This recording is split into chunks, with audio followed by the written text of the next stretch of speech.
All right, time to talk some baseball with one of my favorites. I loved him when he played for the Rangers. I learned so much from him.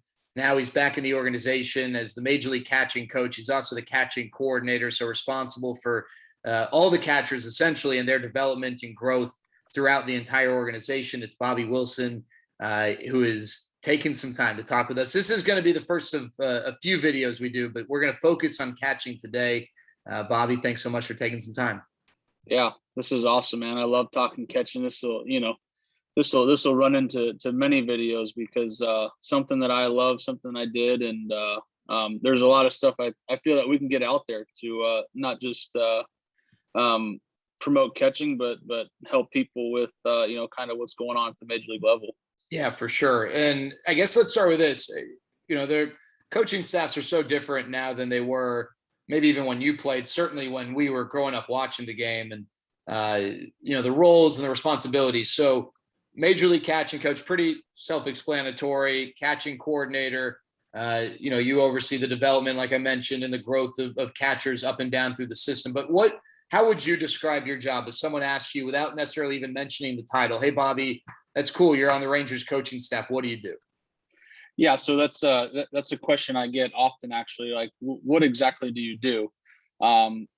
With kind of the dual role that I oversee the minor leagues, but also handle the guys we have in the major leagues, obviously. And really, it's at this point, it's more of the technical stuff with them. It's more the fundamental stuff at the major league level. We have an advanced staff as well that handles digging into how we're going to pitch guys.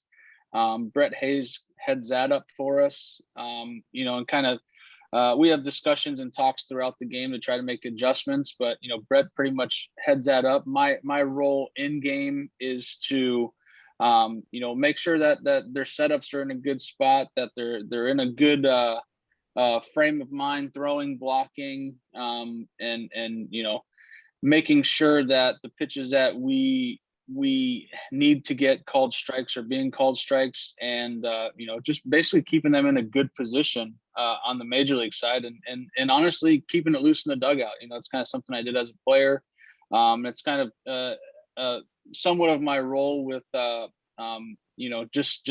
one catcher in the game, so I'm solely focused on them, but being able to keep it loose and live in the dugout is kind of something that I've always enjoyed doing, and that's what I do. And then on the minor league side, it's been coordinating the entire system, really. It's putting together a plan in place for the growth of our organization, and giving people expectations and guidelines of what will be expected from a Texas Rangers catcher. And a lot of that comes from my upbringing with the Angels. And Mike Social, we've talked about that numerous times about how important he's been in my life, first and foremost, but in my career, and developed me into the person I am now after playing. He set me up for the long haul. So a lot of the stuff that we use is comes directly from him. And it's something that I lived and I believed in as not a very good player, but something that when it comes to attention to detail and being focused and locked in on what you need to do, and having that structure in place, I believe that it puts us ahead of the rest of the field. And just to give people some context, we're going to get into maybe some statistics and things that Bobby and the organization use to monitor the progress. Some of this stuff is proprietary. Some of this stuff is private. It's not publicly accessible. One thing that I always will take some time to look at, and for baseball fans out there, baseballsavant.com is a great website. The guy who actually basically developed it now works for the Rangers in their R&D department, Darren Willman.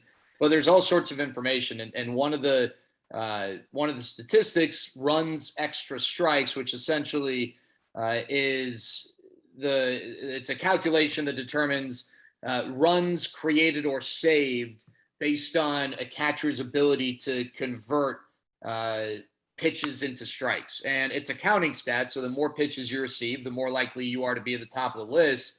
And sitting there third and fourth, Jonah Heim and Jose Trevino, and that's significant because the two guys in front of them have caught about 50% more pitches than they have. So it would stand to reason that if they had all received the same amount of pitches throughout the year, Jonah and Jose would be at the very top. So catching has been a strength for the Rangers this year from a defensive standpoint.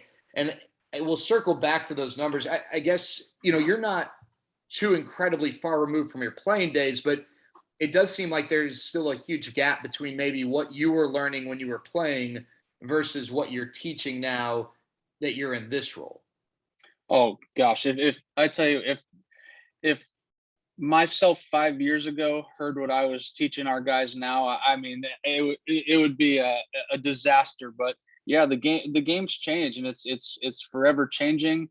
It's forever evolving, and that's part of this is staying up with the times, what's relevant, what's working, and making sure that we actually stay a step ahead of what the rest of the industry is doing. So there's, I mean, we weren't allowed to go to one knee when I was playing. Even 5 years ago, that was taboo. And now it's mainstream. Everybody's doing it. Everybody's applying it, and you're talking it's about turned into receiving the pitches, right? Getting down on it. Yeah. Catchers, even blocking from one knee, throwing from one knee, receiving from one knee, and it's kind of been one of those things that there's been a lot of pushback on. I've been one of those people who's pushed back on it. But the more and more I dive into this, and like I said, like I don't want our guys just to be good. I want them to be the best. I want to set them up with everything possible to give them advantage, to make them the best player they can possibly be. And before I jump back into that, there's one message Mike Scioscia told me when I was younger was, he said, Bobby, he goes, I'm going to tell you this. I said, I'm going to give you the formula. He's like, if you want to make wheelbarrows full of money, he goes, just trust me and use this formula. And that's what I tell our players. I said, listen, we've done the work on this. We've dove into receiving. We've dove into blocking. We've dove into throwing. We've done all of this. We've put in the work to give you guys the best advantage so you guys can get wheelbarrows full of money. And at the end of the day, that's what I want. I want these guys to be able to get, make a lot of money, be really good players. And that's why we've taken it to the next level with this stuff and really understand why certain things work, why certain things don't work, adjustments we have to make. And again, part of our program that we've put together is individualizing this for each and every player. If you look at our two catchers right now, Jose Trevino is primarily on a one knee stance, and Jonah Heim is in a traditional stance, right? And kind of the common characteristics that we give those guys is basically it's a hand load. And for those that don't know what that means, it means basically it's a pre-pitch load with the hand, right? So kind of one of our goals is to stay below the baseball.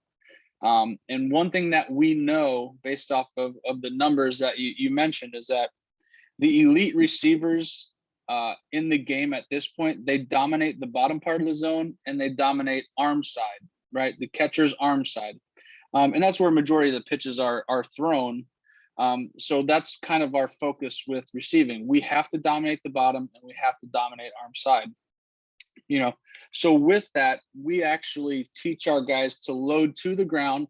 They don't necessarily have to touch the ground, but we do want them to load below the ball, and we need them to work up through the catch.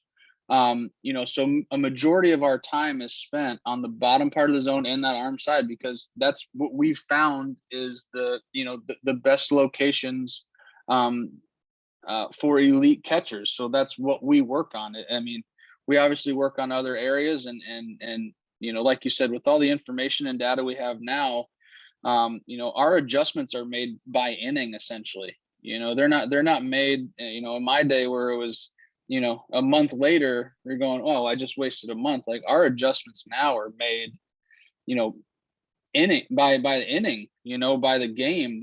We don't allow these guys to go a week with doing the same thing. We make these adjustments as fast as possible. And with the video, with the data, we can show them like, hey, this is what's happening. Here's why it's happening.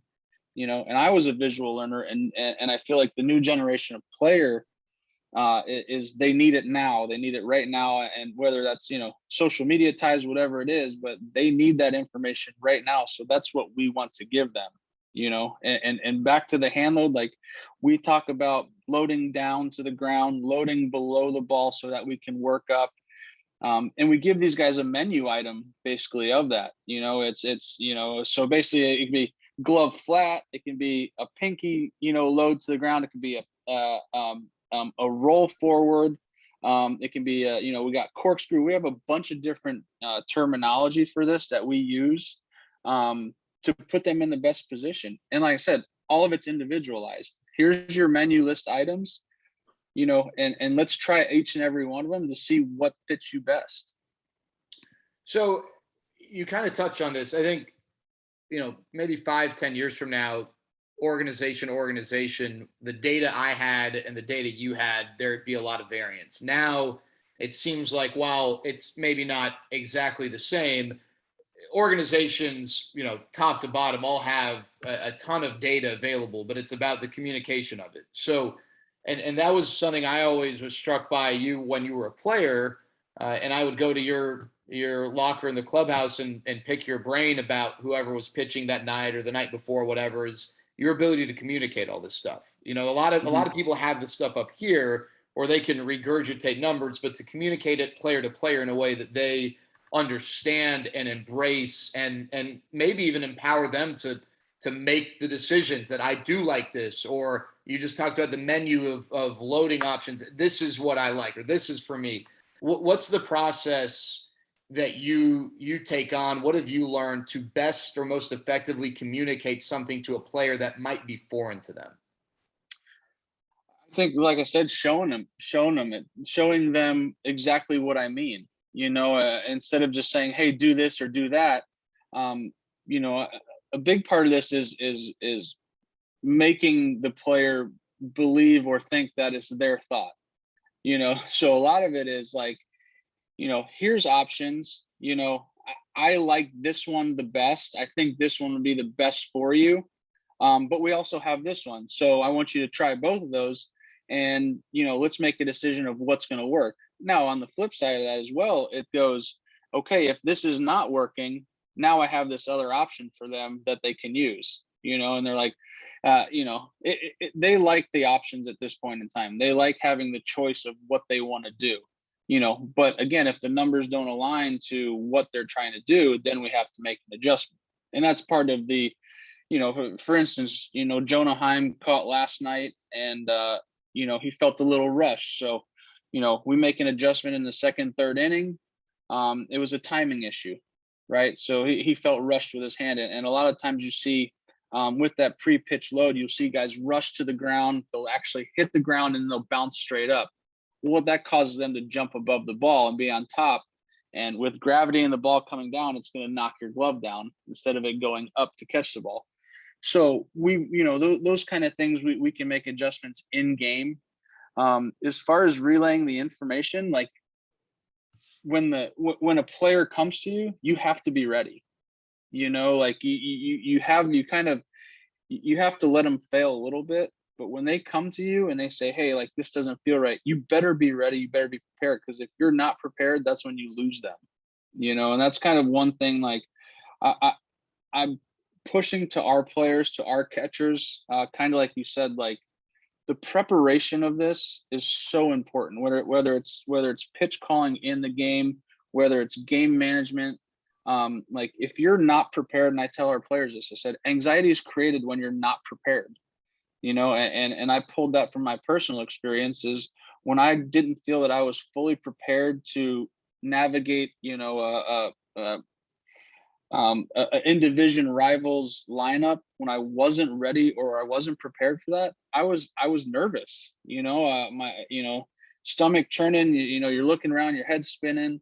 But I found that the more that I prepared with all this stuff, the easier it was for me to be able to, one, relay it to the pitcher. And now at this point, the more prepared I am with knowing the numbers, knowing what my eyes tell me, knowing what the industry is telling us, it helps me relay that message and compute all that information.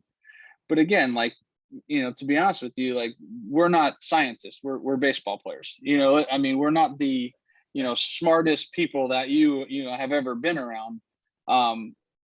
So being able to, I hate using this word, dumb it down, but take all that information, process it, but then be able to transfer that where it is easy to digest for the player. And we have analytic people in our organization that they start talking. I'm like, listen, you lost me, man. Like let's slow this down. I went to junior college. That's my highest education. Like, give me a break with this. Give me some easy content that I can digest and then pass on to, the catchers. So yeah, it is a lot of stuff to digest, but it's part of the job now. All right. So I want to do something here. All right. We're going to share the screen. All right. So you're seeing this, right, Bobby? Yes, I am. Okay. So I'm curious from a data standpoint, and I'm just showing this to folks. So I mentioned runs, extra strikes here at the top, Sean Murphy, Omar Narvaez, but you see right here, and then you see the amount of pitches that these two have received. Again, these are counting stats. So the more pitches you receive, the more opportunity to have a higher number. So the fact that Jonah and Jose are 3 and 4 in this regard is quite remarkable and speaks so well of their job this year catching when you look at their pitch count, pitches received versus the two ahead of them, and you look at the guys below them, Zunino, Posey, even Max Stassi, who's right at Jose's mark. It's pretty impressive. And then we'll go to this here, strike rate. You got Tomas Nido and then Jonah Heim and Jose Trevino, and they're separated by 0.2%, right? 52.2, 52, and that's second and third in Major League Baseball. So I just wanted to show people this. I mentioned earlier, there are stats that we as the public can consume. There's stuff that you all have as well. How much, or I guess, what are the things that you look at? What are the numbers that you look at, be it stuff that anyone can see or stuff that only you're able to look at because it's proprietary to the organization? Yeah, so we have an in-house system, and then we have a third-party source that we use basically in our organization. And with the third-party one, that's the one that I personally use the most because that's what I use as a player. That's what I'm more comfortable with. It's what I understand. And in that actual one, kind of like you said, with the pitch number, with guys catching more pitches, the one that I use actually averages it out, right? So if they were to catch the same amount of pitches, whether you caught 10 pitches or whether you caught 5,000 pitches, it averages out to let them know. And that's what I wish I could show you mine, because we're 1-2 right now in ours, which is cool to see. And the cool part about that is, like, I was able to talk to Jason Varitek the other day, who I loved as a younger guy. I got to actually play against him. And when you hear people come up to you and they're like, man, what are you guys doing different? And what are you guys doing that is making you guys 1-2? And if you combine our guys, and one of the stats I look at is strikes looking above average, right? And basically what that computes is, if you get a pitch that's called 25% or less, you get credit for it. And if you catch a pitch, or if you lose a strike, that's called a strike 75% or more, you get a deduction for it. So there's that. And with that, that's called SLAA, strikes looking above average, right? And that's pitch dependent. So how many pitches you actually receive, that's a raw number, right? If you combine both of our guys, we've actually, our score right now is roughly 160. To put it in perspective, the next closest team is at 55. Oh, wow. And there's only 7 or 8 teams that are actually in the positive, and if you look at from our score 160 to the last team in baseball, they're actually at negative like 170, 180. So what Jonah and Jose and now Yohel Pozo and John Hicks have done is absolutely remarkable, because honestly, the umpires now are really, really good, and for us to be able to, like I said earlier, not just gain strikes outside of the zone, but keep strikes, goes to show why we've been so successful, and another, so there's, and I want to point out, there's a couple formulas that we use. The SLAA, strikes looking above average. Those actually have a strike probability attached to them, right? So what I mean by that is that if a pitch is called, there's no pitch in baseball that's called 100% of the time called a strike. The highest probability you get is 99.99999, whatever it is, because there's no one pitch is called as an absolute. So with that strike probability, we'll say a pitch is called a strike 60% of the time, right? And I convert that to a strike. Basically, I'm getting 0.6 points, right? And if I was to lose that pitch, I would get negative 0.4, right? And that's how we kind of compute our in-house system. So every day our guys get a, here's what you were, and it's based purely off strike probability. Whereas the third party, they take into account hitter, umpire, pitcher, catcher. There's a lot of factors that go into that.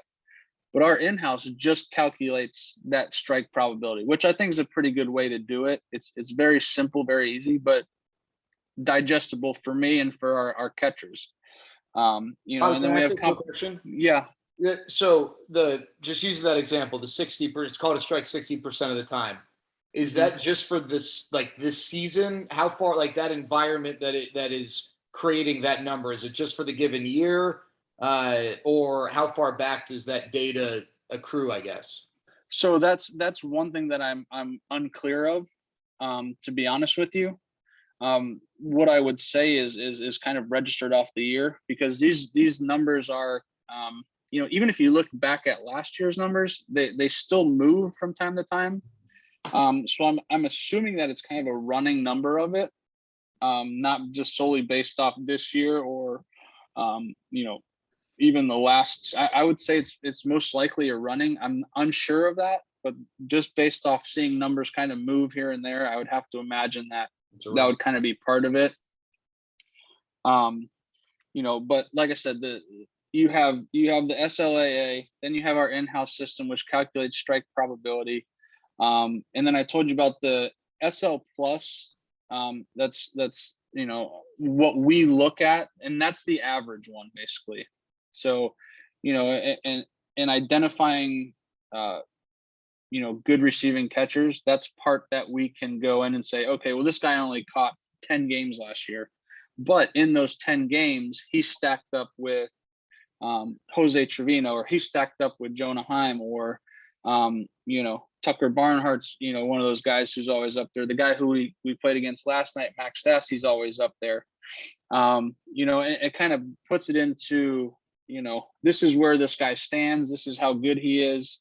Instead of just using kind of, well, he caught 2,000 more pitches. At least we have a baseline of what's average. And that's kind of what we evaluate all of the receiving stuff with. And then moving on, like my next favorite one is adjusted FRAA, right? So that's adjusted fielding runs above average. And basically that encompasses everything. So it's blocking, it's throwing, and it's with your receiving numbers. So with that number, and that's another one through our third party site here that kind of monitor pretty much every day, just to see where we stack up against the rest of the league. And in that, our guys are 1-3 right now, so it's there's stuff that we've adjustment we've made, not just with our receiving, but there's a lot of stuff blocking that's changed since I caught too. It was, hey, you got to work harder, you got to block more, you got to do this, you got to do that. And it's like, well, why do I have to work harder when the whole point of this is just to keep the ball in front of me and keep it close to me? Why do I have to bang my knees? Why do I have to block 1,000 balls? Why can't I just block 100 balls and think about precision of blocking and where I want to blocking and how am I going to control it and the fundamentals of blocking to, at the end of the day, keep the ball close to me and not allow that base runner to advance 90 feet.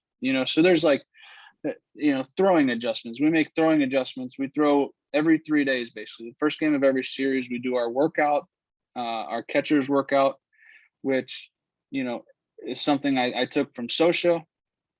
We do our blocking, we do our throwing, we do our receiving, probably every couple weeks we do plays at the plate, we'll do pop flies. So we're getting our work in the first game of every series. And it's like, the cool part about this at this point is Jonah, Trevi, Pozo, Hicks when he was here, these guys, they wanted to do that, which is cool because it's September and I'm like, hey guys, let's take a day off. They're like, no, we want to go out there and do it.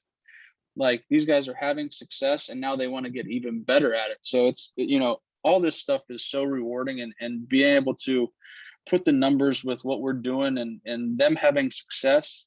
At first it was tough to get somewhat buy-in.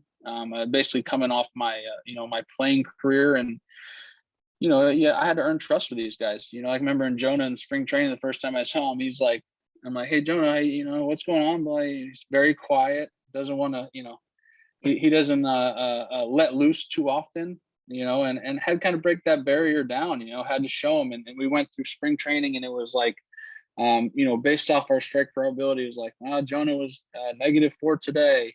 The next time he caught, he's -3, his next time is -2, and he kind of gradually kept getting better. And I said, I told him, I said, it's like building a house. It's like building anything. It's going to get worse before it gets better, and to the Rangers fans, I think that's kind of where we're at right now with, our team, everything gets worse before it gets better, and for Jonah, it was the same. For us right now as a team, it was the same. Like, it wasn't great at first, and Jonah will be the first one to tell you that, but he bought in, he had faith in it, he listened, he wanted to do it. And I told him, I put him on Terry. I said, Jonah, you have an opportunity to make a ton of money in this game if you just trust me with this, and it's hard to take that leap of faith with somebody you've just met, especially with him, being traded so many times. But he did, and he's starting to see the improvement that he's made, and potentially could be a long-term fit for our organization. So how important is it to adjust on the fly when you're catching, Bobby? Every pitch is an adjustment. You're reading swings, you're reading how the ball's moving. There's so much you're reading and digesting. Every pitch, the catchers are the quarterbacks of the team. There's so much prep, there's so much work that goes into it, that every single second you're making an adjustment. On the bench, you got Brett Hayes going over pitch calling with you. Then you got Doug Mathis coming in, you doing more pitch recall. How are you going to attack the next guys? It's a lot of information and a lot of work for these guys. So, like I said, I'm blessed that I have, Hosey and Jonah, because, like I said, they've grasped everything. They work like you would not believe. They study like you would not believe. It's just been, it honestly has been absolute blast and pleasure to be with these guys daily. All right. So here's the reason I asked that. We're going to make an adjustment on the fly. So you and I had talked that next time we were going to get together, we were going to discuss the 2015 Rangers season, of which you were a part. But I think next time we get together, I want to talk more about catching, because I know we could probably do this for 10 hours, but I want to get into game calling. I want you to take us through a game and what you're doing. You mentioned the adjustments just there and at the beginning. Want to get into that and want to get into the future of catching, because I know there are potential rule changes that it could impact things, and just where the game's going, controlling the running game. People aren't running as much. How's that impacted things? So I want to continue this conversation for our next episode. But before we go, I got a few rapid fire catching questions for you. Yeah. All right. All right, let's go. All right. Favorite catcher growing up? Pudge. I think Pudge was everybody's favorite, right? Absolute stud. Fortunate enough for me, I've gotten to know him being part of this organization.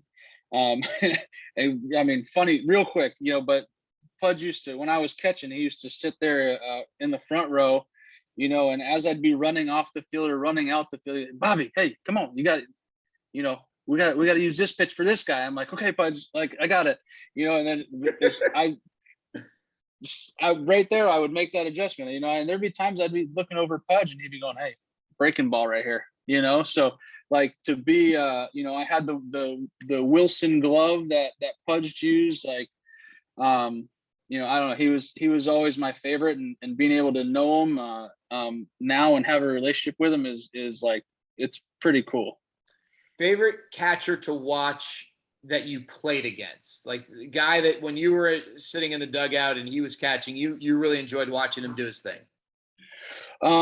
Roberto Perez over the last couple of years is one guy who I've like, he does everything really good. He throws well, he blocks well, he receives well, he handles his staff well. He's kind of one guy that sticks out. It was pretty cool watching Joe Mauer play. And then being able to play with him in Minnesota, his final year was really cool. Man, those two guys, I got a lot of respect for Martin Maldonado in division guy, because he was an Angel originally, and to see where he's come, and I enjoy the game managers more than the guys who throw well, more than, guys who do, who hit well, because I could never hit. So, I don't, that doesn't really affect me, but the guys who are game managers, and you see that their pitchers have faith and trust in them. Those are the guys that I kind of gravitate more to. So probably, Roberto Perez at this point, like he's kind of been my favorite to watch over the past 5 years, I'd say 5-6 years. All right, a few more, because I know you got to take the bus. Catchers they spend a lot of time together, and it's the one position where you can be the primary guy, but you're still only going to catch maybe 110 games or so. There are a few guys exceptions, but you really do share playing time as a catcher more than any other non-pitching position. Who is the catching teammate you had that you most enjoyed being in a tandem with that guy, whether the playing time was even or no matter what the distribution was, but you just loved being a catcher with that guy? Well, so it was a trio actually.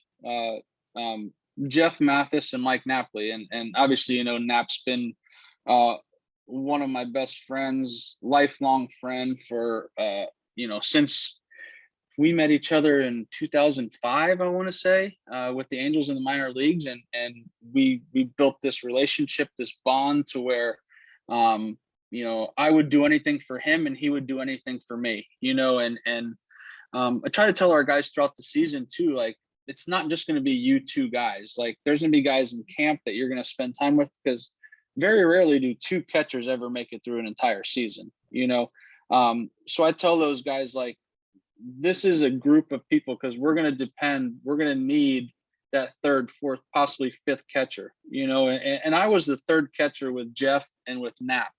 And like I said, those guys did everything for me. They took care of me. If we went to dinner, they would pay for it, like just everything. And I can comfortably say that, without those guys, without their leadership, without their guidance, I wouldn't be the player, coach, person that I am, because those were two guys who showed me the way to do things. And like I said, we had each other's back. Like, you couldn't say one thing about one of us without the other. It was like a brotherhood. You say one thing about one brother, the other two are going to beat you up, and that's kind of how it was. We were that tight, and we cared that much about each other, and we had success in those years too. And that's a big part of it. It's when I was in Texas with Chris Jimenez, like, we had a great relationship, and it showed on the field. We helped each other out, and that run 15, I know we're going to talk about that later, but that run 15, a lot of that was due in part to Chris and I's relationship. We stuck together. We made sure that we were on the same page with each and every pitcher. And we honestly cared more about their success than our success. And I think that's why, Jeff and Nap and I had success, and Jimmy and I had success here. All right. So next time, I got some more rapid fire questions at the end. We'll get into the catching side of things a little bit more, plus baseball stories with Bobby. There's plenty of that. But this is episode 1. We've got more episodes coming. Just talking baseball with Bobby Wilson. Bobby, thanks so much for taking the time. Yeah, man, I can't wait. I can't wait to get some of those stories out. Let's do it.